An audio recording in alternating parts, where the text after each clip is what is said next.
श्री स्वामी समर्थ. स्वागत आहे तुमचं माझ्या मराठी यूट्यूब चॅनलवर.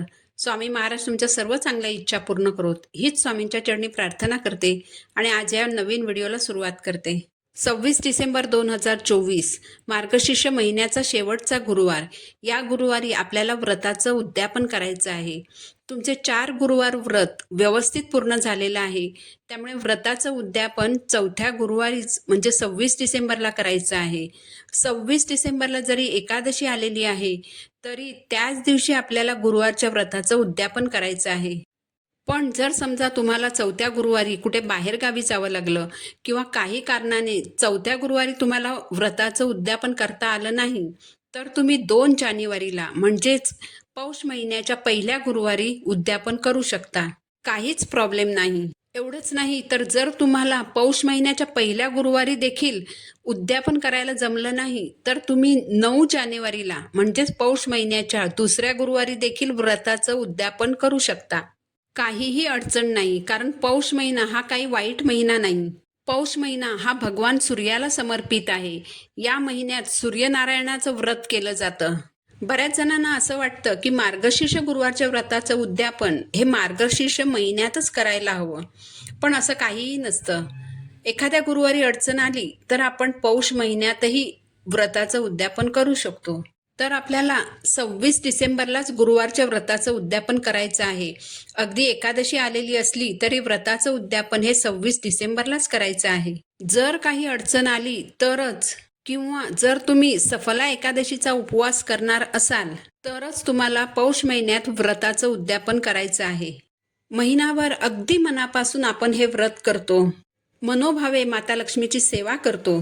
पण उद्यापनाच्या वेळेस मात्र बऱ्याच महिला एक मोठी चूक करतात. सकाळीच पूजा मांडणी करतात, पोथी वाचन करतात आणि 5-7 महिलांना बोलवून उद्यापनही पार पाडतात. खरं तर उद्यापनाची वेळ कोणती असावी तर माता लक्ष्मी आपल्या घरात येण्याची जी वेळ असते ती म्हणजे संध्याकाळची दिवे लागणीची वेळ. या वेळेत माता लक्ष्मी आपल्या घरात आगमन करते. पण बऱ्याच जणी काय करतात की सकाळीच व्रताचं उद्यापन करून घेतात आणि संध्याकाळी जेव्हा माता लक्ष्मी आपल्या घरात येण्याची वेळ असते तेव्हा घर बंद करून इतर कामासाठी बाहेर पडतात. तर ही एक फार मोठी चूक आहे. आपण 4 गुरुवार अष्टरूपी महालक्ष्मी मातेचं मनोभावे व्रत केलेलं असतं, देवी आईचा उपवास केलेला असतो. माता लक्ष्मीने आपल्या घरात अखंड वास करावा म्हणून हे व्रत आपण केलेलं असतं. म्हणूनच संध्याकाळी जेव्हा माता लक्ष्मीची आपल्या घरात आगमन होण्याची वेळ असते तेव्हाच तुम्ही उद्यापनासाठी येणाऱ्या महिलांना मानाने घरी बोलवा. मग एक जरी महिला उद्यापनासाठी मिळाली तरी हरकत नाही. तिला मानाने घरी बोलवा, तिला लक्ष्मीचं स्वरूप माना, हळद कुंकू लावा, काहीतरी गोडधोड प्रसाद म्हणून खायला द्या. तिचा उपवास असेल तर तिला गोड दूध प्यायला द्या. एक फूल, थोडे तांदूळ, एक फळ आणि महालक्ष्मी व्रताची पोथी देऊन तिची ओटी भरा. साक्षात अष्टरूपी महालक्ष्मी तुमच्या घरात आली आहे असं समजूनच तुम्ही तिचा मानपान करायचा आहे. अशा रीतीने अगदी मनापासून व्रताचं उद्यापन करा. बघा, तुम्हाला खूप छान अनुभव येईल. कधी कधी काय होतं की आपल्याला उद्यापनासाठी एकही महिला मिळत नाही. हल्ली बऱ्याच महिला मुली जॉब करतात, त्यांना घरी यायला उशीर होतो.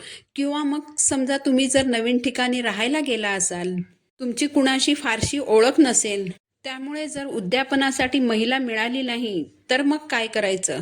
अशा वेळेस तुम्ही पूजा करून घ्या, पोथी वाचन करा, देवी आईला नैवेद्य दाखवा आणि मग तुम्ही उद्यापनासाठी ज्या वस्तू आणलेल्या असतील त्या सर्व वस्तू घ्या.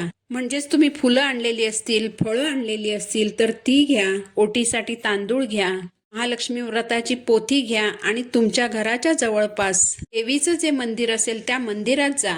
तिथे देवी आईच्या चरणी सर्व वस्तू अर्पण करा आणि माता लक्ष्मीला प्रार्थना करा की हे माता लक्ष्मी, मी मनापासून तुझं व्रत केलं. आज मी माझ्या व्रताचं उद्यापन करत आहे, पण मला उद्यापनासाठी महिला न मिळाल्याने मी सर्व वस्तू तुझ्या चरणी अर्पण करत आहे. हे माते, हे सर्व तू कबूल करून घे असं म्हणून देवी आईला नमस्कार करायचा. अशा रीतीने तुम्ही मंदिरात जाऊन देखील व्रताचं उद्यापन करू शकता.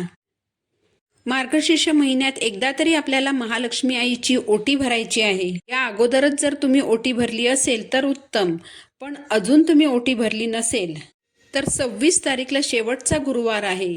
तर या शेवटच्या गुरुवारी तुम्ही देवी आईची ओटी भरू शकता. जिथे तुम्ही पूजा मांडणी केली आहे तिथेही तुम्ही देवी आईची ओटी भरू शकता. पण ओटी जरूर भरा. खणा नारळाने जरी ओटी भरली तरी चालेल. एक खण घ्या, नारळ घ्या, तांदूळ घ्या, शक्य असेल तर साज शृंगाराचं सामान घ्या, 6 बांगड्या घ्या, तांबूल घ्या, दक्षिणा ठेवा आणि या सर्व वस्तूंनी देवी आईची ओटी भरा आणि देवी आईला प्रार्थना करा की मी मार्गशीर्ष महिन्यात तुझी ओटी भरत आहे, ही तू मान्य करून घे. हे अष्टरूपी महालक्ष्मी, माझ्या घरात अखंड वास कर. माझ्या घरावर तुझी कृपादृष्टी राहू दे. माझ्या कुटुंबाची भरभरून प्रगती कर. अशी अगदी छान प्रार्थना करा आणि अगदी मनापासून देवी आईची ओटी भरा. या ओटीचं नंतर काय करायचं तर दुसऱ्या दिवशी म्हणजे शुक्रवारी ती ओटी तुम्ही देवी आईच्या मंदिरात नेऊन देवीला अर्पण करू शकता. किंवा त्या ओटीतील सर्व साहित्य तुम्ही स्वतःसाठी वापरलं तरीही चालेल.